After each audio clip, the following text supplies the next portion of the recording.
Amadas, acabou que o vídeo anterior, né, me pegou, ele foi cortado de repente, né, sem aviso prévio. Aliás, até me apareceu aqui uma mensagem, né, avisando que o limite estava acabando, mas aí quando ele botou a mensagem de que o limite estava acabando, ele já estava acabando mesmo. Então não deu tempo, né, eu fazer um fechamento, né, do vídeo anterior para a gente entrar nesse terceiro vídeo, então.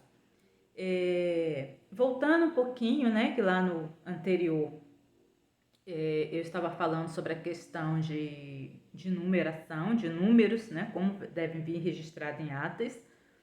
E aí eu falei que os números eles devem vir registrados por extenso, né?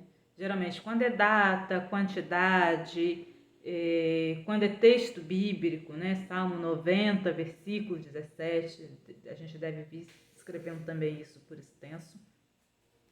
A diferença é quando é valor monetário, né? Quando estamos falando de dinheiro, aí a gente então deve-se colocar o símbolo da moeda, né? No nosso caso aqui o real, o valor em numeral e entre parênteses o valor por extenso, né? Pegando aqui um exemplo, R$ 157,30. Né? A gente coloca então não sei se dá para aparecer aqui no vídeo, né? Mas vamos lá. Acho que não dá para aparecer, vai ficar muito pequeno. Mas aí a gente colocaria então 157, né? Em valor, como tá aqui, em valor numeral, e entre parênteses, então, a gente escreve por extenso, R$ 157,30. Assim devemos estar registrando números, né, em ata.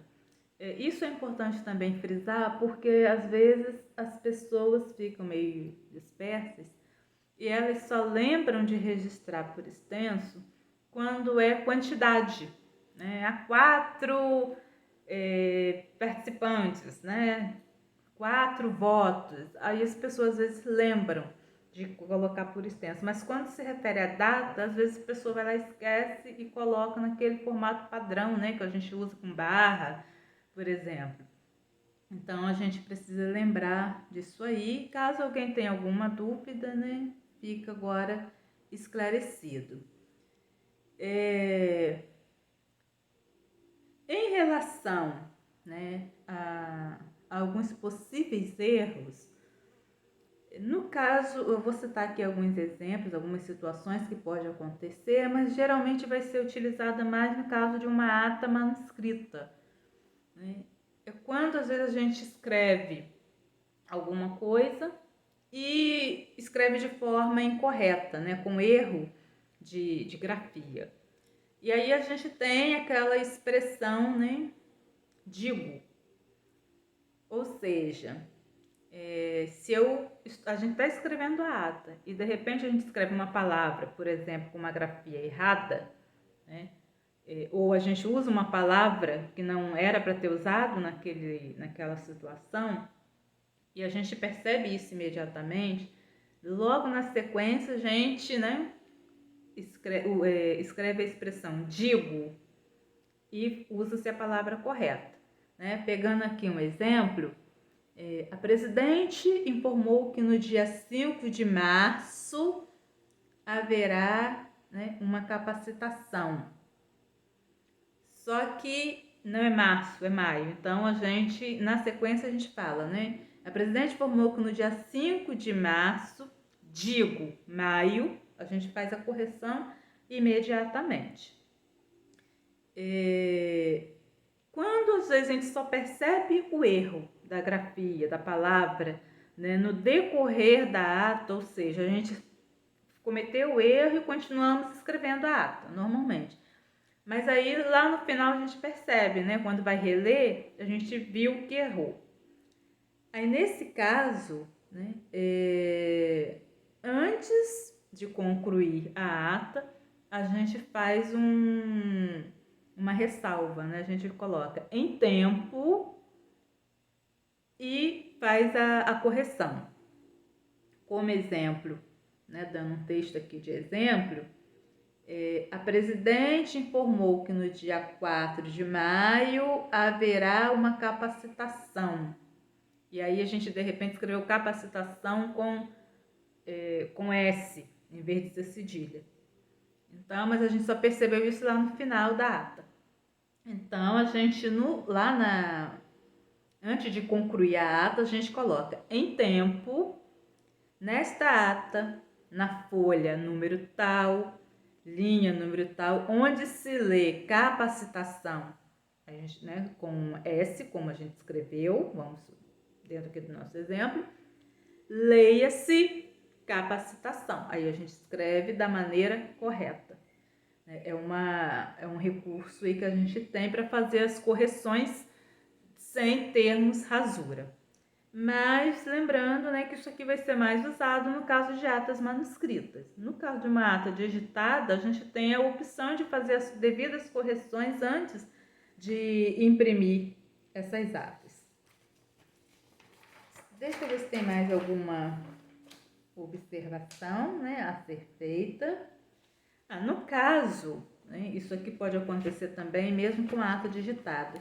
No caso, quando a gente comete um erro e a gente só percebe que houve esse erro depois que já encerramos a ata, né, às vezes já foi assinada e tudo mais. Nesse caso, a gente faz a correção na ata posterior. Quando a gente escreve então a ata da reunião seguinte, a gente faz uma correção nos referindo, né, na ata tal, na ata anterior do dia tal, e aí a gente introduz o assunto, né, que a gente quer que seja feita a correção. Bom, acho que os principais pontos, né, referente ao trabalho da secretária foram trabalhados aqui nesses vídeos. Esse último vídeo ele vai ser bem curto mesmo, né? Porque a intenção não era fazê-lo, a intenção era ter concluído no vídeo anterior, né? E como não deu, a gente precisou complementar aqui. Então ele vai ser bem curto, mas eu acredito que as principais coisas, né, dentro do trabalho aí da secretária, a gente conseguiu trazer para vocês. Lembrando que qualquer dúvida, né, que vocês tiverem, vocês podem estar deixando no comentário dos vídeos, que a gente tenta responder, né, na medida do possível. Aquilo que de repente a gente não souber ou que a gente também tiver dúvida, a gente busca, né, informações com outras secretárias também, né, porque nós temos aí, dentro da sociedade, nós temos a secretária de atas, né? Dentro da federação, nós temos a secretária de atas e também a secretária correspondente. E temos aí dentro da confederação a secretária de atas e também secretária correspondente. Né? Geralmente a gente tem sempre alguém mais experiente acima da gente. Então, aquilo que a gente não souber responder, a gente leva até aquelas que estão em mais experiência aí, né, dentro tanto da confederação como às vezes experiência também, mesmo dentro da federação, mas com bem mais tempo, para estar nos auxiliando. E vocês podem também estar contando com a SD de vocês, né, para tirar dúvidas. Elas passam por uma capacitação, né, sobre os diversos cargos da sociedade. Então, elas têm condições, né, de tirar muitas dúvidas de vocês, responder muitos questionamentos, mas naquilo também que elas não puderem atender, elas sempre se reportam, né, a alguém que elas sabem que vai ter condições de dar aquela resposta para elas. Então, vocês podem contar com elas também, né? O vídeo aqui é para o canal do Distrito de São Gonçalo, então é a Solange, né, que está à frente desse trabalho nesse momento, mas se tiver alguém aí de outro distrito também acompanhando aí o vídeo, né, vocês podem contar com a SD do distrito de vocês. E fica aí o reforço, né, daquilo que eu trouxe no primeiro vídeo, né, alguns meses atrás. A questão da capacitação. Nós estamos aí num tempo de pandemia, né, quando o primeiro vídeo aqui da capacitação de secretária foi trazido para vocês, nós estávamos ainda, acho que no início da pandemia, né? Talvez muitas de nós não imaginávamos que essa situação iria demorar tanto tempo. Eu confesso que eu não esperava, né, que 4 meses depois nós ainda estaríamos nessa situação. E esse contexto traz para cada uma de nós, secretárias e outros cargos também da diretoria, sócias mesmo, as próprias SDs, esse cenário traz para a gente muitos desafios, né? Foi um momento em que a gente teve que se reinventar, a gente teve que buscar novas formas de trabalhar, novas formas de se comunicar, né? E daí surge, por exemplo, esse trabalho, né, que a Solange veio trazendo como propósito para o distrito, né, esse canal do YouTube, justamente para atender a uma necessidade do momento. E é de acordo com o contexto que a gente vai, né, a gente precisa se adaptando. E aí envolve essas capacitações, né? Então, quero deixar, né, para vocês, secretários aí, esse reforço, né? A necessidade de estar se capacitando sempre e sempre procurando se adequar, né, à realidade local, à realidade da sua igreja, à realidade do seu distrito, né? A gente falou aí, por exemplo, da ata que pode ser manuscrita e também pode ser digitada. A digitada tem inúmeras vantagens, mas tem como desvantagem, por exemplo, que nem todas as regiões aceitam. Então, a gente está numa região que aceita, mas se de repente a gente muda de igreja, né, para uma região que não aceita, aí a gente já está no ritmo da anterior, né? Mas tem muitas vantagens a ata digitada. Aliás, eu só vejo vantagens, né?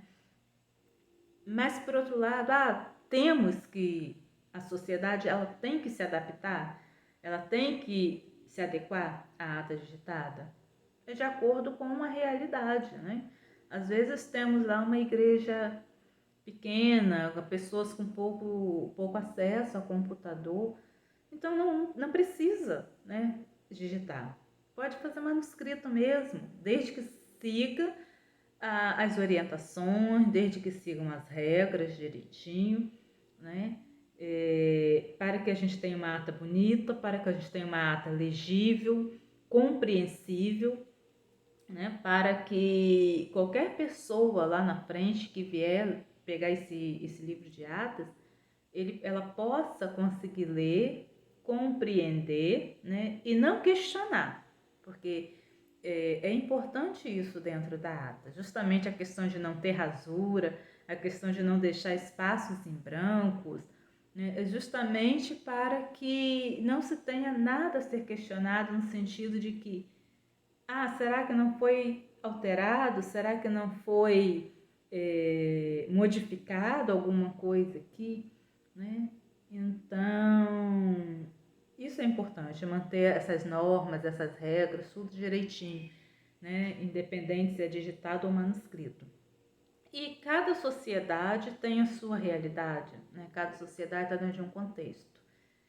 E cada secretária, cada líder, né, de ministério, cada membro de diretoria trabalha dentro desse contexto, mas sempre procurando, né, fazer o melhor. E aí a gente tem, então, esse cenário que tem exigido bastante aprendizado, né? Eu acho que é um tempo que está todo mundo tentando aprender algo novo, né?